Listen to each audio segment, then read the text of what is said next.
শেষ সময় জমে উঠেছে রাজধানীর কোরবানির পশুর হাটগুলো। তবে বৈরী আবহাওয়ার কারণে ভোগান্তি বেড়েছে ক্রেতা বিক্রেতা সহ সবার।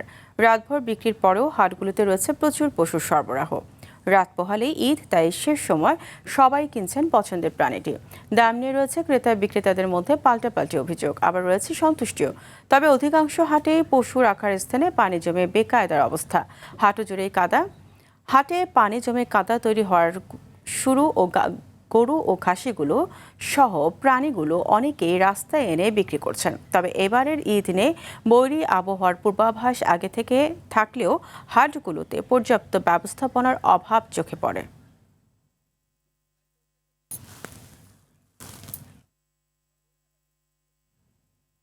দর্শক, এই মুহূর্তে উত্তরা দিয়াবাড়ি কোরবানি পশুর হাটে রয়েছেন সহকর্মী AR বাদল। সরাসরি যুক্ত হচ্ছে তার সঙ্গে। বাদল, দিয়াবাড়ির কোরবানি এই হাটে ক্রেতাদের উপস্থিতি বা দরদাম কেমন দেখছেন, জানাবেন। ফারিয়া, ক্রেতাদের উপস্থিতি মোটামুটি আছে, যেহেতু সকালে বৃষ্টি ছিল সেই কারণে ক্রেতারা তেমন একটা আসেননি। তবে এখন আমরা দেখতে পাচ্ছি ধীরে ধীরে ক্রেতাদের ভিড় বাড়ছে এবং হাটে প্রচুর পরিমাণে পশু রয়েছে। ক্রেতারা আসছেন এবং দরদাম করছেন। একটু আগে বলছিলেন যে হাটে পানি উঠেছে, ঠিক সেই পানি ওঠার কারণে আমরা কিন্তু এখানে উত্তরা সেন্টার যে মেট্রো রেল স্টেশন রয়েছে সেটার কাছে রয়েছি।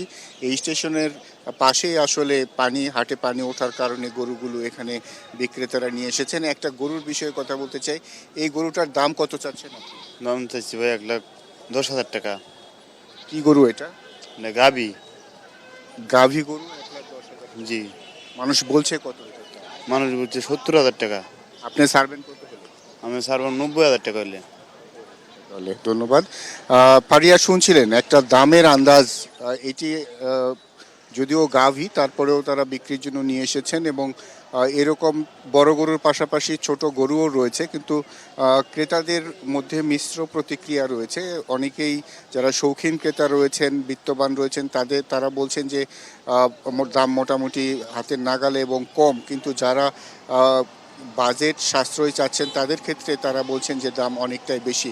আর একটা গরু একটু দেখাতে চাই এবং এই গরুর ব্যাপারীর সাথে কথা বলতে চাই। এই গরুটার দাম আপনি কত চাচ্ছেন? 1,10,000। কি গরু এটা দেশি গরু। কত বলছে মানুষ? 80-85। আপনি ছাড়বেন কত? 95। 90 হলে ছাড়বেন।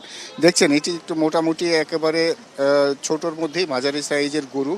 তো এই বড় গরুর পাশাপাশি এরকম গরুও রয়েছে, মানুষ দরদাম করে কিনছেন এবং বেশ জমে উঠেছে রাজধানীর হাটগুলোর কেনাকাটা। আমরা এর আগে আফতাবনগর হাটেও দেখেছি, সেখানেও মানুষের ভিড় রয়েছে এবং 300 ফিট যে হাট সেটিতেও আমরা গিয়েছিলাম, সেটিও বেশ ভরপুর একটি অবস্থায় রয়েছে। কিন্তু হাটগুলোতে পানি জমে ওঠার কারণে বিক্রেতা এবং ক্রেতাদের সবাইকে ভোগান্তি পোহাতে হচ্ছে, যে কারণে মূল হাট ছেড়েও কিন্তু সড়কগুলোতে এই হাট বসাতে হয়েছে এবং বিক্রেতারা বিক্রি করছেন। ফারিয়া। বাদল, আপনাকে ধন্যবাদ।